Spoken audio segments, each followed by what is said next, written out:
She didn't know the dark stains on the mahogany floorboards were fresh when she took the job. Nora was just a burnt-out palliative nurse drowning in debt, hired to care for a frail woman in a heavily guarded estate. She thought her biggest problem would be the grueling night shifts. She was wrong. Because the woman's son wasn't just a wealthy businessman. He was a ruthless cartel boss who owned the city's underground. And worse, he was watching her every move. The text message from the agency was vague. High-profile client, in-home palliative care, dementia experience required. Ironclad NDA. Pay is triple your current rate. Nora didn't care about the red flags. She cared about the eviction notice taped to her apartment door and the mounting pile of debt her ex-husband had left in her name. When you're broke enough, danger just looks like a paycheck. She drove her sputtering sedan up a winding private road in the hills. The rain was coming down in sheets, turning the world into a grey smear. At the top of the hill, wrought iron gates stood 20 feet high, flanked by stone pillars and security cameras that tracked her car's approach. A man in a dark raincoat stepped out of a guardhouse. He didn't ask for her name. He asked for her ID, scanned it with a device, and stared at her through the rain-streaked window. He wasn't a rent-a-cop. He had the thick neck and dead eyes of a man who broke things for a living. The gate swung open without a sound. The house was a sprawling, brutalist mansion of glass and black stone. It looked less like a home and more like a fortress. Nora parked, grabbed her duffel bag of scrubs, and walked to the front door. It opened before she could knock. "You're late," a voice said. It wasn't a butler.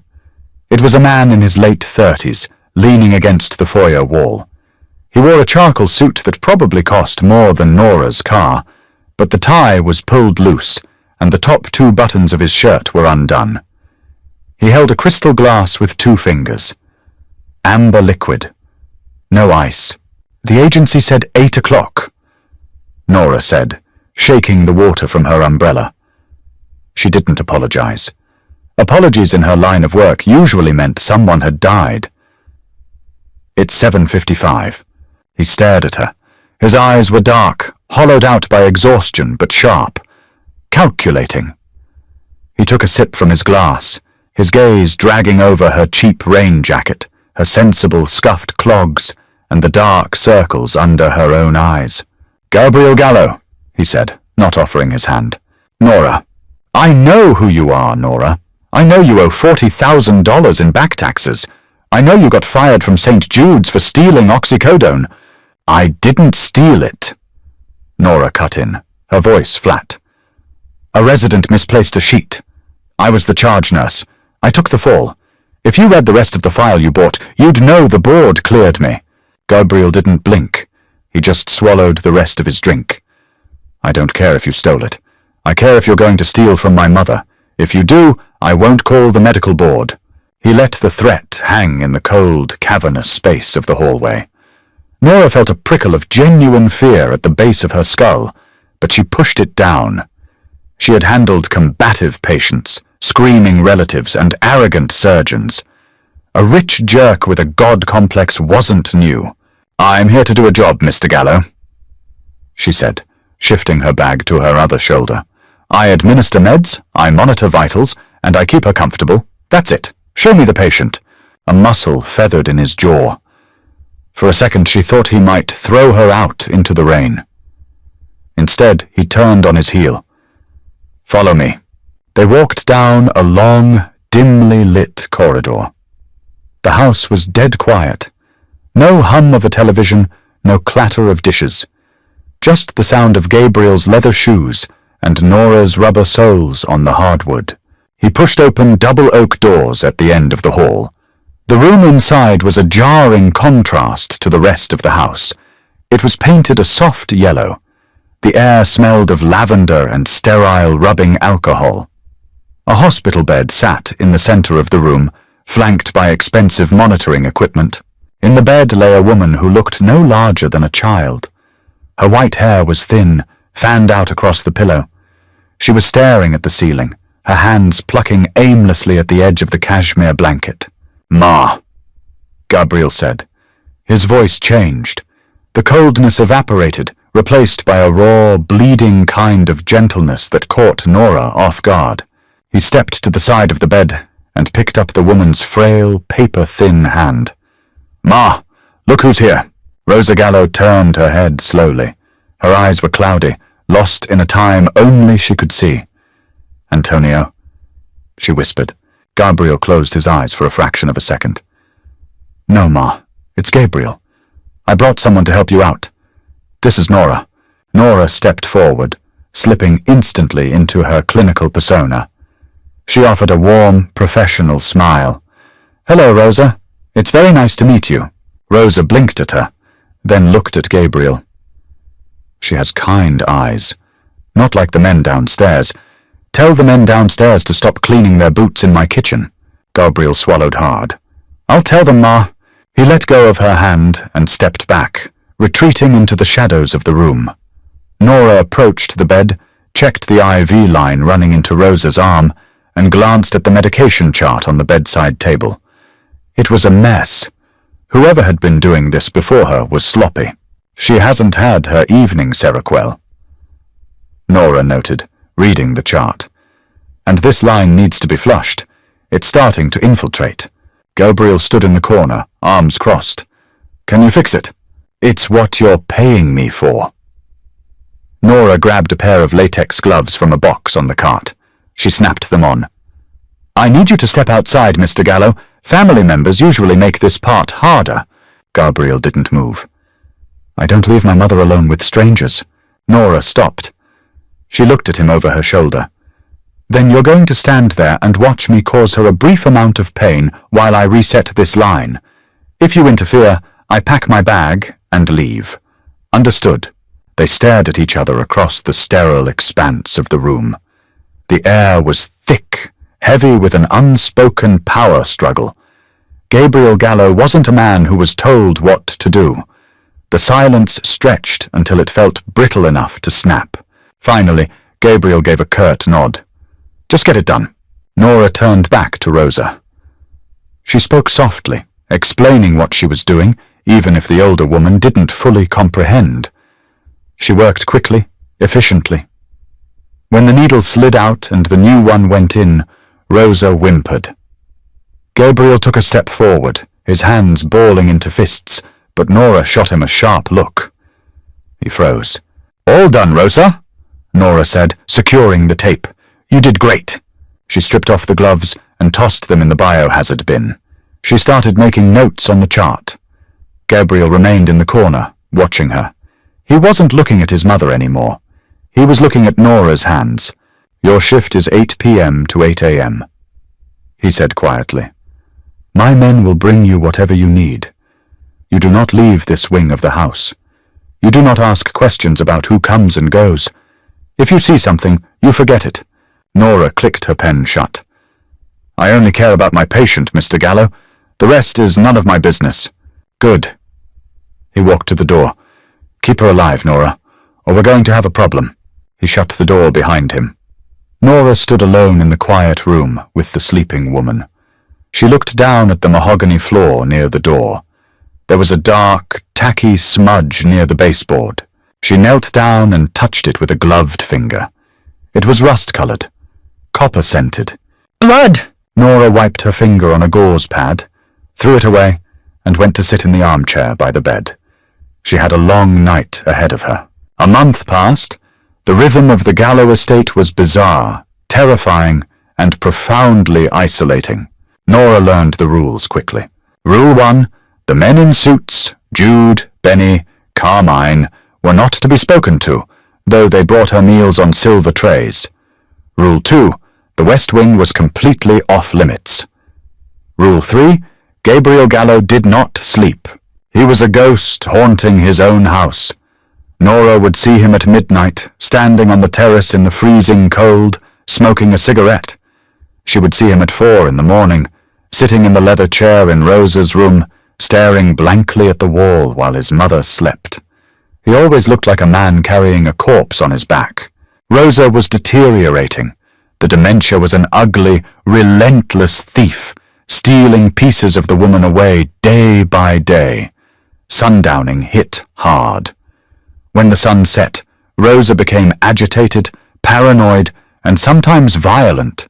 It was 2:15 a.m. on a Tuesday when the screaming started. Nora had stepped into the adjoining bathroom to wash her face. She rushed back into the room to find Rosa thrashing violently against the bed rails, tearing at her IV line. "They're coming!" Rosa shrieked, her eyes wide and unseeing. "Antonio, they have guns! Hide the boy!" "Rosa, it's okay. You're safe," Nora said, moving in quickly, trying to pin the frail wrists before the IV ripped out. But the old woman had a sudden, frantic strength. Her fingernails caught Nora's cheek, scratching a deep, stinging line down to her jaw.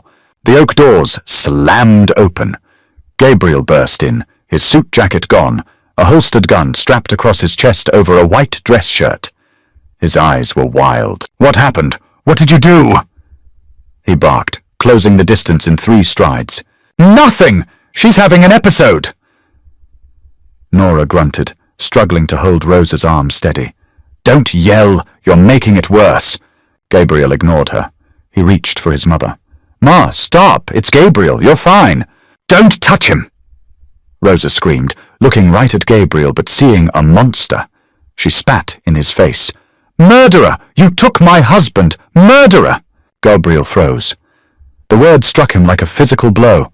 The color drained from his face, and his hands dropped to his sides. He looked entirely, utterly broken. "Get out!" Nora ordered. Gabriel just stood there, the spit slowly dripping down his cheek. "Gabriel, get out of the room, now!" Nora used her command voice, the one that snapped residents and doctors alike into line. He blinked, slowly backing away, before turning and stumbling out into the hallway. It took Nora 20 minutes to calm Rosa down. She used soft tones, humming a nameless tune, gently stroking the woman's hair until the frantic energy burned itself out and the sedative took hold. Once Rosa's breathing deepened into a steady rhythm, Nora checked the IV, adjusted the blankets, and slumped back into her armchair. Her cheek was throbbing. She wiped it with the back of her hand and saw a smear of blood. Sighing, she stood up and walked out into the dark hallway. She headed for the massive stainless steel kitchen on the main floor. She needed ice. She needed caffeine. The kitchen was dark, except for the amber glow of the under-cabinet lighting. Gabrielle was sitting at the massive marble island. A bottle of bourbon sat half empty in front of him. He still had the shoulder holster on. Nora didn't retreat. She walked to the industrial fridge, pulled out a bag of frozen peas, and pressed it against her cheek. Then she went to the espresso machine. "She doesn't know what she's saying," Nora said quietly over the grinding of the coffee beans. Gabriel didn't look up from his glass. "Dementia is a disease of truth, Nora. It strips away the polite lies we tell ourselves. What's left is what they really think. That's garbage." Nora poured the espresso into a mug. "It's misfired synapses. It's a dying brain trying to make sense of shadows. Don't flatter yourself into thinking it's poetry." He let out a hollow, bitter laugh. "You don't pull any punches, do you? I don't have the energy to." Nora walked over to the island and sat on a stool opposite him. She didn't ask for permission. She set her mug down and kept the peas pressed to her face. Gabriel finally looked up. He looked at the makeshift ice pack, then at her eyes. "She hurt you. Occupational hazard. I pay you enough to deal with it, right?" His tone was mocking, trying to push her away, trying to re-establish the cold boundary between boss and employee. Nora didn't take the bait. "You pay me to keep her comfortable. The scratches are free." A heavy silence settled over the kitchen. The only sound was the hum of the refrigerator. Gabriel stared at his glass, tracing the rim with his thumb. Nora drank her coffee black. It was a bizarre domesticity, the cartel boss and the burnt-out nurse sharing the dead hours of the night. "My father," Gabriel said softly, breaking the silence. "He was in the life. He was shot in our driveway when I was 12. She was looking out the window when it happened. Sometimes she gets confused. She thinks I'm the man who pulled the trigger." Nora lowered the bag of peas. She looked at him. Really looked at him. Beneath the tailored clothes and the guns and the fear he commanded, he was just a son watching his mother rot from the inside out. "I'm sorry," Nora said. It was the only thing to say. Gabriel met her gaze. The exhaustion in his eyes was mirrored in hers. He looked down at her hands, resting on the marble counter. They were red from washing, calloused. Then he looked at her shoes. The cheap clogs were peeling at the seams. He didn't say anything else. He just finished his drink, stood up, and walked out of the kitchen. The next evening, when Nora arrived for her shift, there was a box sitting on the chair in Rose's room. Inside was a pair of high-end custom support nursing shoes. They were exactly her size. There was no note. Nora stared at them for a long time. She hated that they were exactly what she needed. She hated that she put them on. And she really hated how perfectly they fit. The illusion of safety shattered 3 weeks later. It was raining again. The house felt restless. The guards outside were pacing more frequently, and the men inside spoke in hushed, urgent tones. Gabriel hadn't been in to see his mother for 2 days. At 3 a.m., the heavy oak doors to Rosa's room didn't open. They were kicked in. Nora jumped up from her chair, her heart slamming against her ribs. Gabriel stood in the doorway, breathing heavily.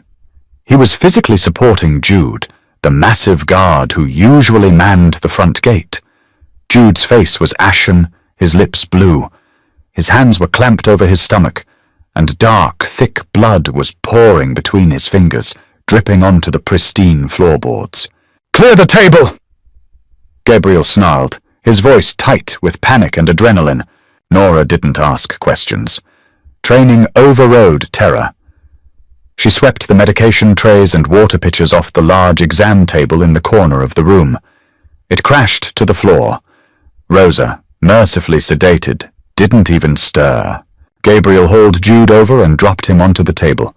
The man let out a wet, rattling groan. "What happened?" Nora asked, snapping on 2 pairs of gloves. She grabbed her trauma shears and started cutting away Jude's blood-soaked shirt. "Drive-by. They hit the gate," Gabriel said. He pulled off his own jacket. His white shirt was smeared with crimson. "I need you to fix him." "Fix him?"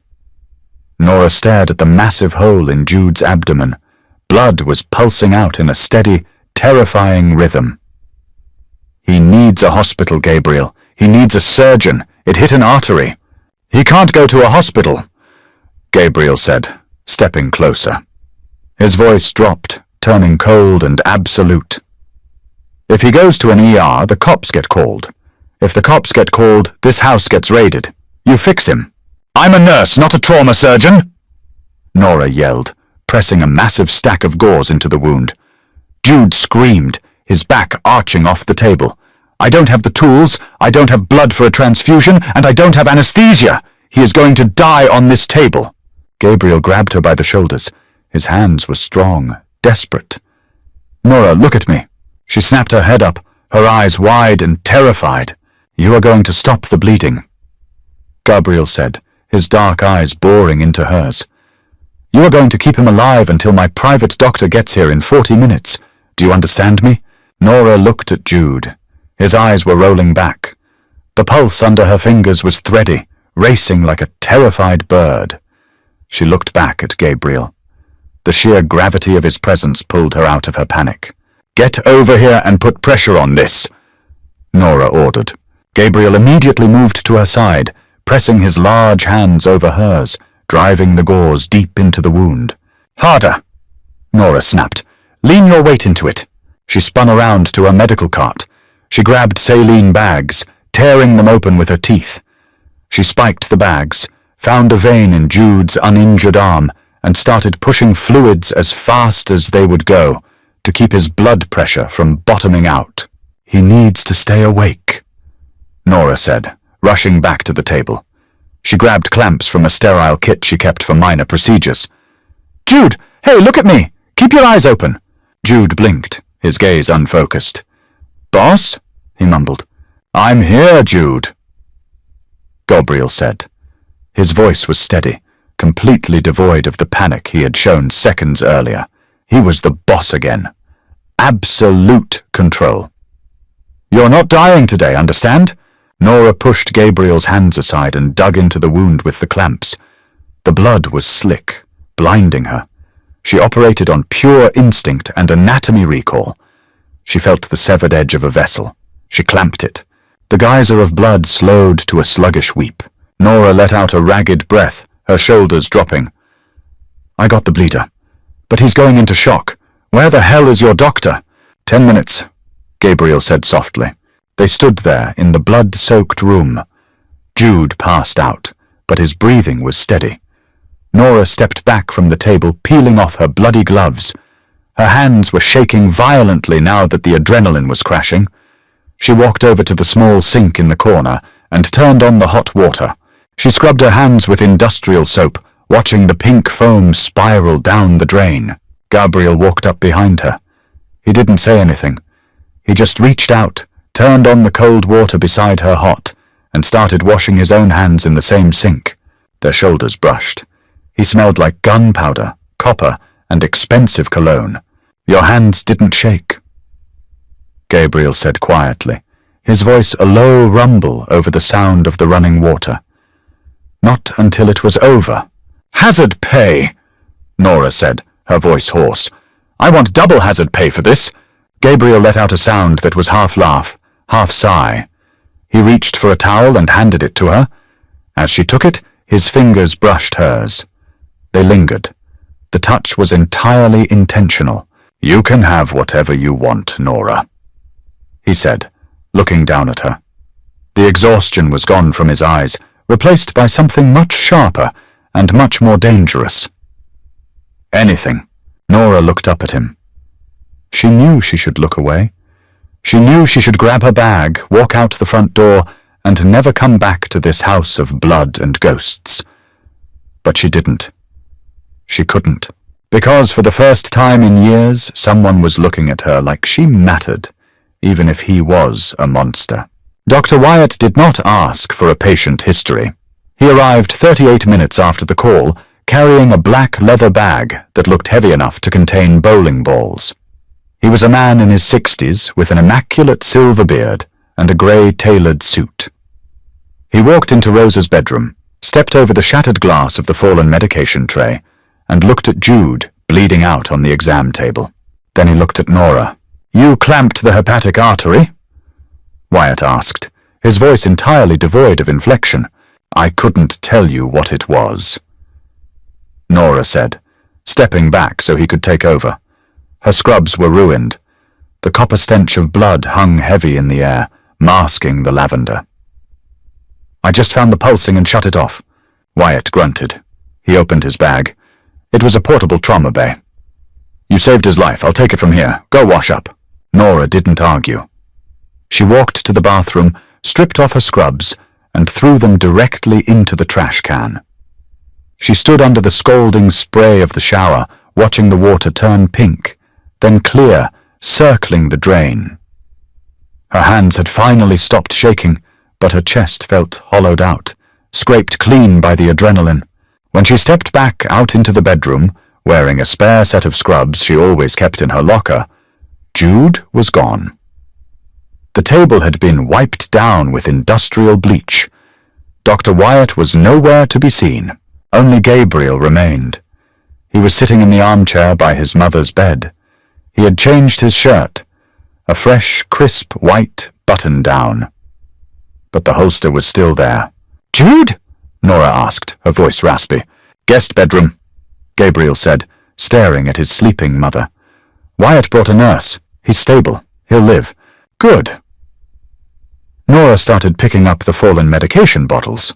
Leave it, Gabriel commanded softly. The cleaning crew will handle it in the morning. Nora stopped, a bottle of heart medication in her hand. She placed it carefully on the nightstand. She looked at the clock. It was 5:15 a.m. Walk with me, Gabriel said. He stood up. It wasn't a request. Nora followed him out of the room. They didn't head toward the kitchen. Gabriel turned left at the grand staircase, walking toward the heavy, iron-reinforced doors that separated the main house from the west wing. The forbidden zone. He keyed a code into the keypad. The lock disengaged with a heavy mechanical clunk. He pushed the doors open and held one for her. Nora hesitated. Rule 2. The west wing is completely off-limits. You crossed a line tonight, Nora, Gabriel said, watching her hesitation. His eyes were flat, unreadable. You saved one of my men. You saw the blood. You're already in. You might as well see the rest. She stepped through. The West Wing didn't look like a cartel hideout. It looked like a high-end corporate office. Thick Persian rugs muffled their footsteps. The walls were lined with mahogany bookshelves and original oil paintings. At the end of the hall was Gabriel's office. It was massive. Floor-to-ceiling windows overlooked the city below, the city lights flickering through the driving rain. A massive oak desk sat in the center of the room. There were no guns on the desk, no bricks of cash, just a sleek laptop, stacks of manila folders, and a crystal decanter. Gabriel walked to a small safe behind his desk. He opened it, pulled out a thick manila envelope, and tossed it onto the polished wood. It hit the desk with a heavy thud. "Hazard pay," Gabriel said. "Count it." Nora approached the desk. She opened the flap. Stacks of $100 bills stared back at her. It had to be at least $20,000. Maybe more. "I can't take this," Nora said, dropping the envelope. "I get paid by the agency. The agency pays you a fraction of what you're worth, and you know it." Gabriel poured 2 glasses of scotch from the decanter. He pushed one across the desk toward her. "Take it, Nora. The IRS doesn't care where the money comes from, as long as they get it. And your landlord doesn't care either." Nora looked at the amber liquid in the glass, then at the envelope. She was drowning in debt. This envelope was a lifeline, but it was a lifeline tied to an anchor. "If I take this," Nora said quietly, "does it mean I work for you, or do I work for the agency?" "You work for me," Gabriel stated. "You always did. The agency was just paperwork." He walked around the desk, stopping 2 feet away from her. He smelled like clean linen and smoke. The exhaustion in his face was a permanent fixture, but beneath it was a raw, coiled energy. "You didn't run tonight," Gabriel said, his voice dropping an octave. Any other nurse would have been screaming for the police. "You clamped a bleeding artery with 0 hesitation. Why?" "Because a man was dying on my table," Nora replied, holding her ground. She met his gaze directly. "I don't care if he's a saint or a soldier. My job is to stop the bleeding. That's all." Gabriel studied her face. He reached out, his fingers hovering inches from her bruised cheek, where his mother had scratched her weeks ago. He didn't touch her. He just let his hand fall. "Take the money, Nora," he whispered. "Go home. Sleep. I'll see you tomorrow night." Nora took the envelope. It felt impossibly heavy. She walked out of the West Wing, the mechanical lock clicking shut behind her, sealing her on the other side. But she knew the truth. She wasn't an outsider anymore. Nora's apartment was a miserable, cramped studio on the 2nd floor of a decaying brick building. It smelled permanently of boiled cabbage and damp drywall. It was a jarring transition from the sprawling, silent luxury of the Gallo estate. She got home at 9 a.m., exhausted to the marrow of her bones. She dropped the manila envelope onto her cheap Formica kitchen counter. She hadn't counted it. She didn't want to know the exact price of her complicity. She just wanted to sleep. Nora stripped down, threw on an oversized t-shirt, and collapsed into her unmade bed. She slept the heavy, dreamless sleep of the dead. She woke up to the sound of breaking glass. It was 3 p.m. The afternoon sun was slicing through the gap in her cheap blinds. Nora sat up, her heart hammering against her ribs. She heard heavy footsteps in her small kitchenette. "Nora!" a voice called out, slurred, angry. "Brad," Her ex-husband, the man who had forged her signature on 2 separate business loans, gambled away their savings and left her holding the bag when the creditors came calling. Nora grabbed the heavy metal flashlight she kept by her nightstand and stepped out of the bedroom. Brad was standing by the counter. He looked worse than the last time she saw him. His face was puffy, his clothes wrinkled and smelling of stale beer and desperation. He had knocked over a glass of water, which shattered on the linoleum. But he wasn't looking at the glass. He was holding the manila envelope. He had torn it open. The stacks of hundreds were scattered across the formica. Brad's eyes were wide, manic. "Where did you get this?" he demanded, looking up at her. "You holding out on me, Nora? You crying poor while you've got this sitting on your counter?" "Put it down, Brad," Nora said, her voice dangerously calm. Her grip on the flashlight tightened. "Get out of my apartment." "Or what?" Brad sneered, shoving a stack of bills into his jacket pocket. "I need this, Nora. I owe people. Bad people. And those are my bills." Nora stepped forward. "I said put it down." Brad laughed, a bitter, ugly sound. He lunged forward, closing the distance between them. He grabbed her arm, his fingers digging painfully into her bicep. "You owe me, Nora. You left me when things got hard." He didn't finish the sentence. The door to the apartment hadn't been locked. Brad had broken the flimsy chain. And now the door swung open silently. A shadow filled the doorway. It was Benny, one of Gabriel's quiet, massive guards who usually brought Nora her dinner trays. He was wearing a dark suit, his face completely impassive. He stepped into the apartment. Brad turned, confused. Benny didn't say a word. He simply reached out, grabbed Brad by the collar of his jacket, and pulled him away from Nora with the effortless strength of a machine. Before Brad could even yell, Benny slammed him face first into the wall. The drywall cracked. Brad crumpled to the floor, gasping for air, blood pouring from his broken nose. Benny looked at the scattered cash, then at Nora. "Are you injured, Mom?" "No." Nora breathed, staring at the crumpled form of her ex-husband. "What are you doing here?" "Mr. Gallo requested a security detail be placed on you after the incident at the house last night," Benny stated matter-of-factly. He reached down, grabbed Brad by the back of his belt, and hoisted him to his feet like a piece of luggage. "I will handle this." "Wait," Nora started, but Benny was already dragging a sobbing, bleeding Brad out the door. "The lock needs replacing," Benny noted, pausing at the threshold. "I will have a team here in 20 minutes. The door clicked shut. Nora stood alone in her apartment. The scattered money lay on the counter. The blood was on her wall. The sheer, suffocating reach of Gabriel Gallo had just wrapped its hands around her personal life. She didn't wait for the team. She threw on clothes, grabbed the envelope, and drove straight back to the hills. It was 4:30 p.m. The sun was starting to set. The guards at the gate recognized her car and opened the iron jaws without a word. Nora parked, stormed past Jude's replacement at the front door, and marched directly toward the west wing.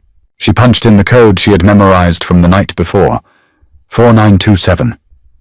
The lock clicked. She threw the doors open and walked down the plush hall. She burst into Gabriel's office without knocking. Gabriel was sitting at his desk, on the phone.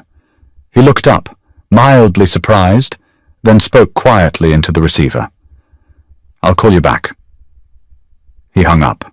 Nora marched up to his desk and slammed the manila envelope down. The remaining cash spilled out. "You had me followed!" Nora yelled, her voice echoing in the large room. Gabriel leaned back in his leather chair. He didn't look angry. He looked entirely calm. "I had you protected. There's a difference.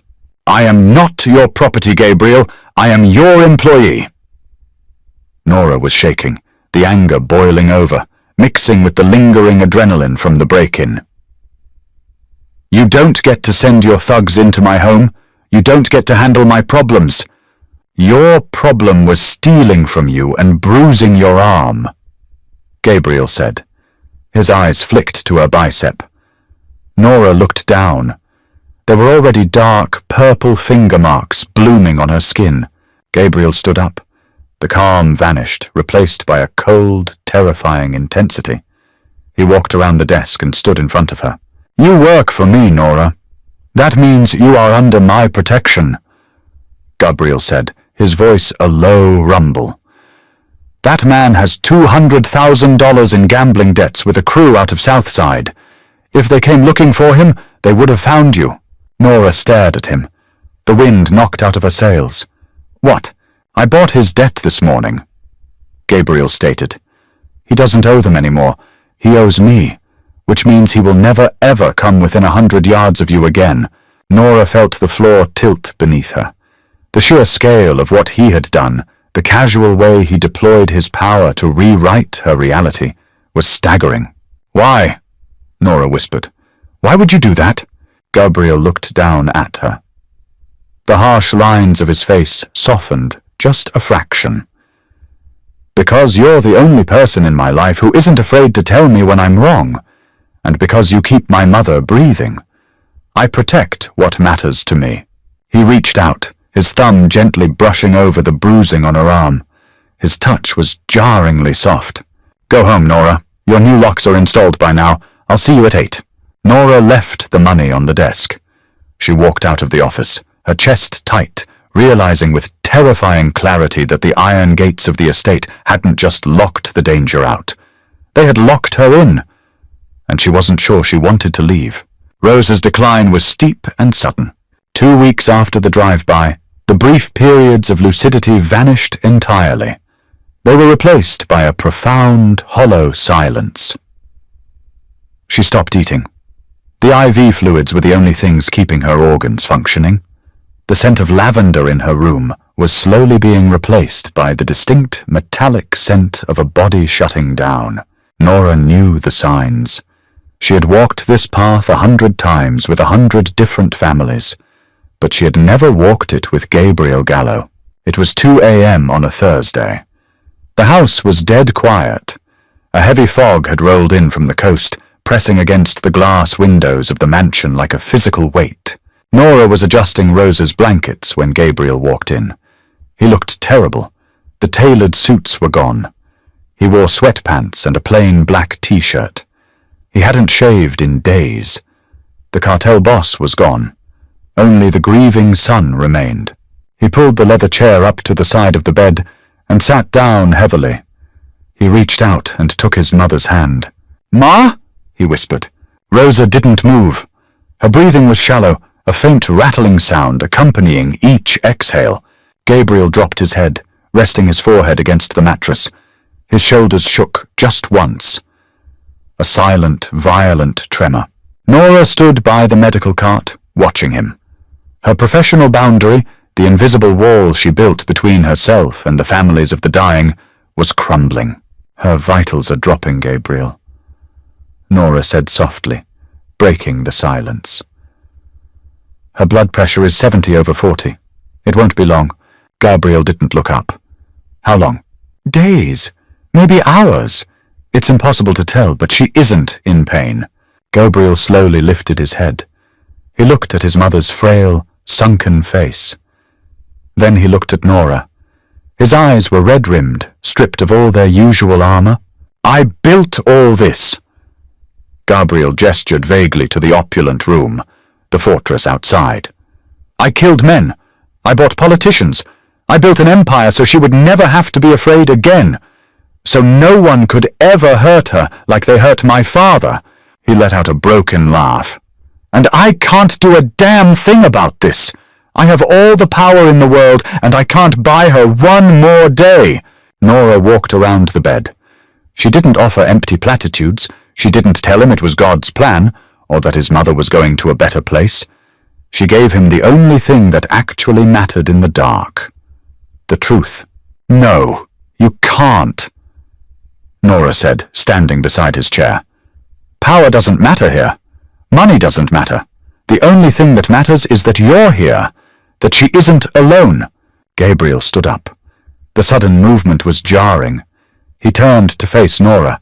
He was so close she could feel the heat radiating from him. "I'm always alone, Nora. he said, his voice cracking. He didn't step back. The air in the room suddenly felt incredibly thin.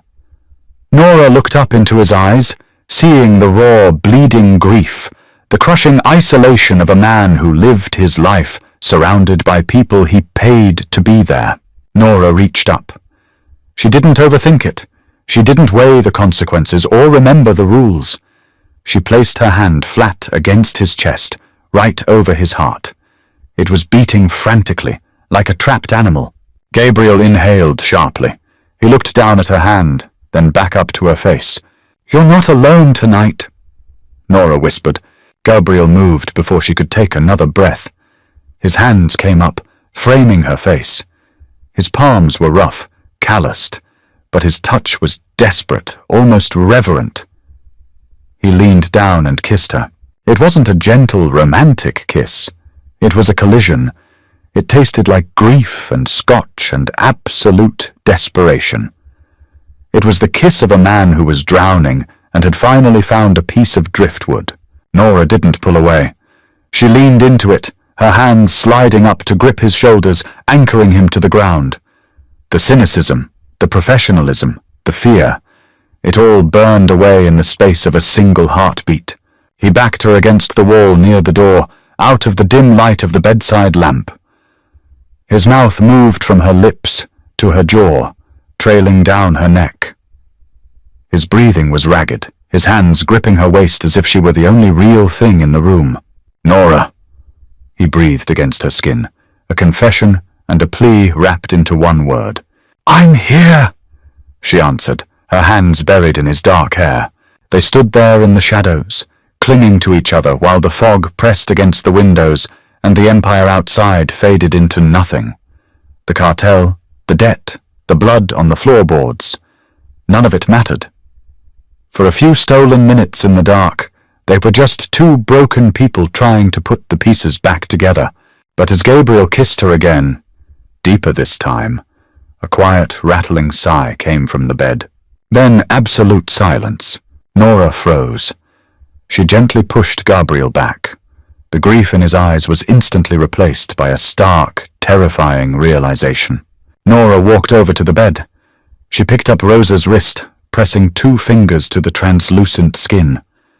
She waited 10 seconds. 20. She looked up at Gabriel, standing in the shadows. "She's gone." Gabriel did not cry. The tremor that had shaken his shoulders just moments before vanished, locked away behind a steel vault in his chest. He stood up slowly, stepping back from the bed. The vulnerable, desperate man who had just pinned Nora to the wall ceased to exist. The Don of the Gallo family took his place. "Call Wyatt," Gabriel said. His voice was flat, devoid of any human inflection. He didn't look at his mother's body. He looked at the wall above the headboard. "Tell him it's done." Nora stood frozen for a second, her lips still tingling, her pulse still hammering a frantic rhythm. The whiplash of his emotional withdrawal was violent. She nodded, stepping back into her clinical persona like slipping on a heavy lead apron. By 3 a.m. the house was swarming. Men in dark suits moved with quiet, practiced efficiency. There were no sirens, no flashing ambulance lights. Dr. Wyatt arrived, signed the death certificate with a gold-plated pen, and handed it to a man Nora had never seen before. A private mortuary team wheeled a discreet silver gurney down the hall. Nora stood in the corner of the room, holding her medical bag. Her job was over. The patient was gone. Gabriel stood in the doorway, watching the morticians zip the black bag closed. He hadn't looked at Nora since he stepped away from the wall. He was smoking a cigarette right there in the hallway, the ash falling onto the pristine mahogany floorboards. When the gurney rolled past him, he didn't move to touch it. He just took another drag. "Mr. Gallo," Nora said quietly, walking over to him. "I've logged her final medications. The agency will send the closing paperwork tomorrow." Gabriel exhaled a long plume of smoke. He finally looked at her. His eyes were completely dead. They were the eyes of a shark cruising through deep water. "Jude will escort you to your car." Gabriel said. He reached into the inside pocket of his jacket and pulled out a thick, sealed envelope. He held it out. Your final pay, plus the bonus. Nora looked at the envelope. It was exactly like the one he had given her for saving Jude's life. A transaction. A severance. Gabriel! She started, her voice dropping. She reached out, wanting to touch his arm, wanting to find the man who had kissed her in the dark. He stepped back. The movement was small, but it felt like a door slamming in her face. Thank you for your service, Nora. Do not come back to this house. He turned on his heel and walked away, disappearing into the shadows of the West Wing. Nora stood alone in the hallway. Jude, pale but standing upright, appeared a few moments later. He gestured toward the front door. I'll walk you out, ma'am. Nora drove down the winding hill in silence. The fog was thick, swallowing the rear-view mirror. She threw the envelope onto the passenger seat. She didn't cry. She just felt an overwhelming, suffocating hollow in her chest. 3 days later, the rain finally stopped, replaced by a biting, bitter cold. Nora didn't get invited to the funeral. She found the details by scrolling through local obituaries. A private mass at St. Jude's Cathedral, followed by a burial at the Holy Cross Cemetery. She went anyway. She parked her cheap sedan a quarter-mile away and walked through the manicured grounds of the cemetery. She wore a plain black wool coat and kept her distance, standing under the shadow of a massive oak tree on a small ridge overlooking the gravesite. The funeral was massive. A fleet of black SUVs lined the narrow cemetery roads. There were easily 200 people standing around the open grave. Politicians, police captains, and men with thick necks and tailored suits. Gabriel stood at the front. He wore a heavy black overcoat. He looked like carved granite. From her vantage point, Nora watched the proceedings. The priest spoke. The casket was lowered. The crowd began to disperse, offering hushed condolences to Gabriel, kissing his cheek, shaking his hand. He received them all with the same chilling, empty grace. Then the crowd parted. A man approached Gabriel. He was older, walking with a silver-tipped cane. He wore a camel-hair coat. Even from a distance, Nora could feel the sudden, violent tension snap into the air. Gabriel's guards, Benny, Jude, and a dozen others, shifted, their hands subtly moving toward their waistbands. The older man stopped in front of Gabriel. He smiled. It was an ugly, sharp thing. He patted Gabriel on the shoulder, leaned in, and whispered something in his ear. Gabriel didn't flinch. He just stared the man down. The older man chuckled, turned, and walked back to his car. Nora didn't know who the man was, but she knew what he represented. The ceasefire was over. Rosa Gallo was in the ground, and the wolves were circling. As the last of the cars began to pull away, Gabriel stood alone by the grave. He picked up a handful of dirt. He tossed it onto the mahogany casket. Then he turned around. He looked directly up at the oak tree, directly at Nora. He knew she was there. He had always known. They stared at each other across 200 yards of frost-covered grass. Nora waited for him to gesture, to nod, to give her any sign that she should walk down that hill and stand beside him. Gabriel turned his back, got into his armored SUV, and drove away. The agency fired her the next morning. Breach of contract? The director said, sliding a piece of paper across her desk. The Gallo family paid out your contract in full, plus a massive non-disclosure settlement. But they requested you be removed from the active roster, effective immediately. Nora signed the paper without reading it. She walked out of the agency and into the grey afternoon. She had money now. The envelope Gabriel had given her that night, combined with the settlement, was enough to pay off Brad's remaining debts, cover her back taxes, and buy a house in the suburbs in cash. She was free. It felt like a prison sentence. She spent the next week packing up her apartment. She bought a one-way ticket to Seattle, a fresh start. The boxes were stacked by the door. The flight was at 6 a.m. the next day. It was 9 p.m. when she realized she was out of packing tape. Nora threw on a jacket and walked down the stairwell of her decaying apartment building.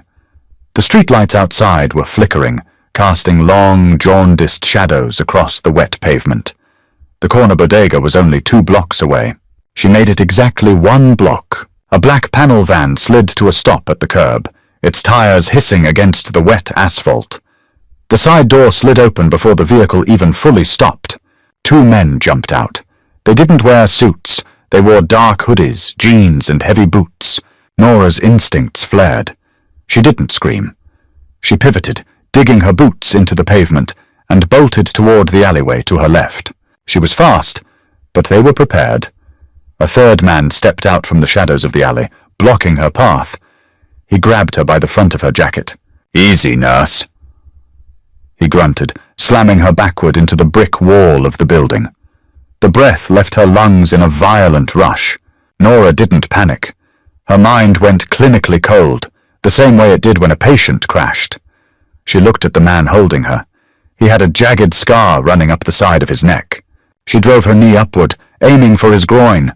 She connected. The man hissed, his grip loosening just enough. Nora twisted, bringing her elbow down hard on the bridge of his nose. Cartilage crunched. Blood sprayed across her jacket. She broke free, taking 3 steps toward the street. But the other 2 men were already there. Something heavy and blunt struck the back of her skull. The world flashed blindingly white, then pitched into a sickening, spinning darkness. Her knees buckled. She felt hands grab her by the arms, dragging her across the concrete. She was shoved onto the metal floorboard of the van. The doors slammed shut. The engine roared. Nora blinked, trying to clear the blood and double vision from her eyes. Her head was screaming. She was lying on her side in the dark. The van smelled of stale cigarette smoke, damp metal, and sweat. "Tie her hands!" A voice from the front passenger seat barked. It was the man she had hit. He sounded nasally, choked with blood. "Check her for trackers." Hands rolled her over. Someone pulled her arms behind her back, wrapping thick, biting zip ties around her wrists. "You're making a mistake." Nora gasped out, tasting copper. "Shut up!" the man tying her said, checking her pockets. He threw her phone onto the floor and crushed it under his boot. "The boss wants Gallo. Gallo wants you. Simple math." The older man at the funeral with the cane. The realization hit her like a bucket of ice water. Gabriel had paid off her ex-husband's debt from the Southside crew, but he hadn't erased her from the board. He had just highlighted her value. The van took a hard left, throwing Nora against the metal wall. They were moving fast. "Call him," the scarred man said. "Tell him we have the nurse. Tell him to meet us at the rail yard, alone, or we start mailing him her fingers." Nora closed her eyes. "He won't come," she thought. "He walked away. He shut me out." The sound of shattering glass interrupted her thoughts. It wasn't a window. It was the entire back windshield of the van caving in. A heavy, deafening metallic crunch followed. The van violently lurched forward, fishtailing out of control. Nora was thrown into the air, slamming back down onto the floorboards. Someone had just rammed them at 60 miles an hour. "What the hell was that?" the driver screamed. "He's behind us! Shoot him!" the scarred man yelled. Guns were drawn. The deafening roar of automatic gunfire erupted inside the enclosed space of the van, the sound pressure rattling Nora's teeth in her skull. The men were firing out the blown-out back window. Another violent impact. Metal sheared against metal. The van was pushed sideways, the tires screeching uselessly against the pavement. The driver lost control. The van slammed into a concrete bridge pillar. The impact was catastrophic. The world flipped sideways. Nora was tossed like a rag doll in a dryer, her shoulder slamming into a steel strut. Then, dead silence, broken only by the hiss of a ruptured radiator and the groan of bending metal. Nora opened her eyes. The van was on its side. She was tangled in the back. The man who had tied her hands was lying entirely still near the crumpled front seats. The scarred man was groaning, trying to drag himself out of the passenger window. Footsteps crunched on the broken glass outside. Slow, methodical. A shadow fell over the passenger side. A hand reached in, grabbed the scarred man by the hood of his sweatshirt, and hauled him out through the broken window. "Where is she?" a voice demanded. It was a voice that belonged to the devil himself. "She's in the back! She's alive!" The scarred man screamed, sobbing. 2 suppressed gunshots coughed into the night. The scarred man stopped screaming. The back doors of the van were wrenched open. The metal screamed in protest. Gabriel stood there.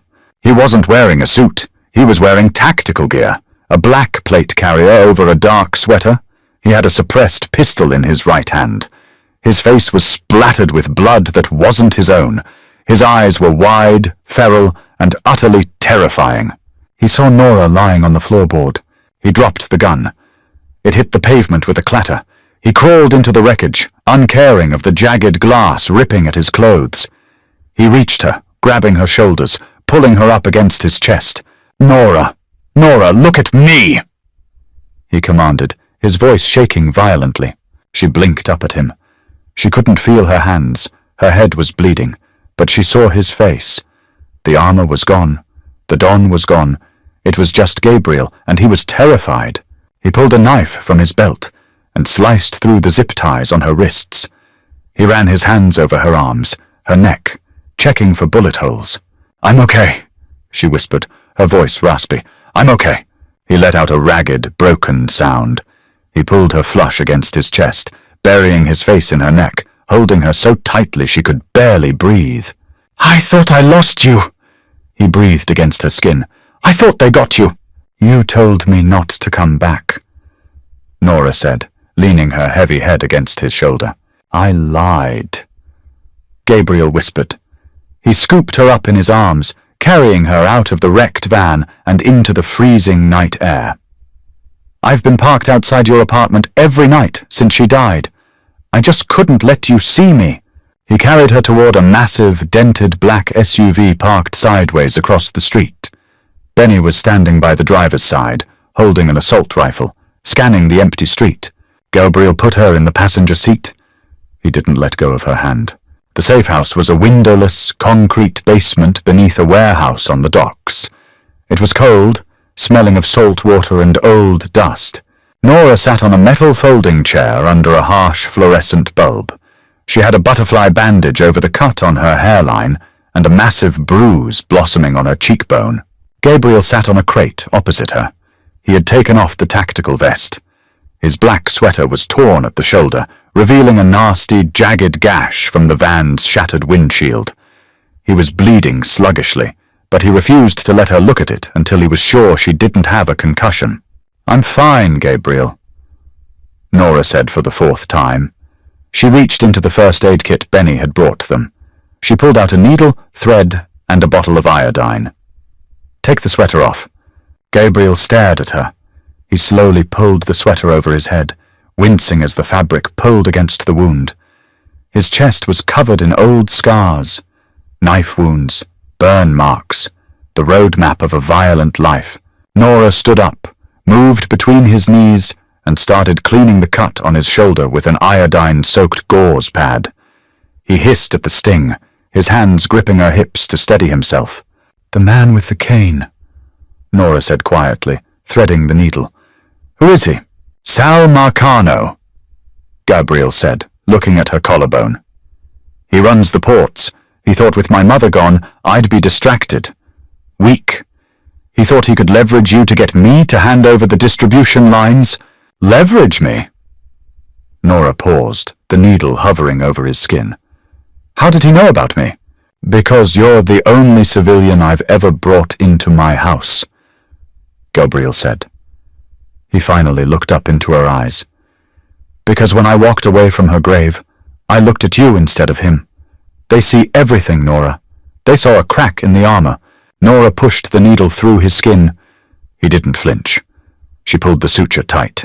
"So what happens now?" she asked, tying off the first stitch. "Marcano is dead," Gabriel said. The words were delivered with chilling casualness. "Benny and Jude are handling his lieutenants tonight. By tomorrow morning the Southside crew won't exist. There will be no retaliation." Nora kept stitching. She didn't ask how they were handling it. She didn't want to know the mechanics of the slaughter happening above them in the city. "And me?" she asked. Gabriel's grip on her hips tightened. I have a plane waiting at a private airstrip, a new passport. The name is completely clean. There is $3 million in an offshore account tied to it. You get on the plane, you go to Switzerland, and you never look back. Nora stopped. She looked down at him. You're sending me away. I am saving your life! Gabriel's voice cracked, rising in volume. He let go of her hips and ran his bloody hands over his face. Look at what happened tonight, Nora. They put you in a van. They were going to butcher you to get to me. I bring death to everything I touch. My father, my mother, and now you. Your mother died of dementia, Gabriel. Nora snapped, her voice hard. You didn't kill her. You kept her safe. I can't keep you safe! He yelled, standing up. He paced away from her, the shadows of the basement clinging to him. I am a monster, Nora. Do you understand that? I just executed 2 men in the street and I didn't feel a damn thing. I am exactly what my mother thought I was. Nora stood by the metal chair. She looked at the blood on her hands. Gabriel's blood. The blood of the men in the van. I know what you are, Nora said quietly. Gabriel stopped pacing. He looked at her, his chest heaving. I knew what you were the day I walked into that house. Nora continued, stepping toward him. I saw the blood on the floorboards. I clamped Jude's artery. I knew exactly whose money I was taking. Don't insult my intelligence by pretending I'm some naive girl who needs to be rescued from the big bad wolf. She closed the distance between them. She didn't flinch from his violent energy. She stepped right into it. I've spent my entire life taking care of dying people, Nora said, her voice dropping to a fierce whisper. I have held the hands of good men who died screaming and bad men who died peacefully in their sleep. The universe doesn't care if you're good or bad, Gabriel. It just cares who is left standing at the end. She reached up, placing her hands on his bare, scarred chest. I don't want the passport, Nora said. I don't want the money. I want the man who didn't let me go. Gabriel stared at her. The violent storm in his eyes broke, replaced by a profound, terrifying awe. He reached up, his hands tangling in her hair, pulling her face up to his. If you stay, Gabriel whispered, his voice shaking. You can never leave. I will burn the city down before I let anyone take you from me. Then let it burn, Nora answered. Gabriel kissed her. It was a claiming. A blood oath sealed in the dark, smelling of iodine and gunpowder. He backed her up against the cold concrete pillar of the basement, his mouth devouring hers, his hands tracing the lines of her body as if mapping out his new religion. Nora wrapped her arms around his neck, pulling him closer, anchoring him to her. She knew the reality of what she was doing. She wasn't walking into a fairy tale. She was walking into the underworld. She was chaining herself to a man who ruled through fear and violence. But as his hands held her tight, as his heartbeat hammered against her own, she realized she didn't care. She was done running. She was done being the victim. She was Nora Gallo now, and God help anyone who tried to stand in her way. Nora made her choice, trading her quiet life for the dangerous, intoxicating world of Gabriel Gallo. Did she make the right call, or did she just seal her own fate in the criminal underworld? If you loved this dark, gripping Mafia romance, hit that like button and share it with a friend who loves intense, grounded storytelling.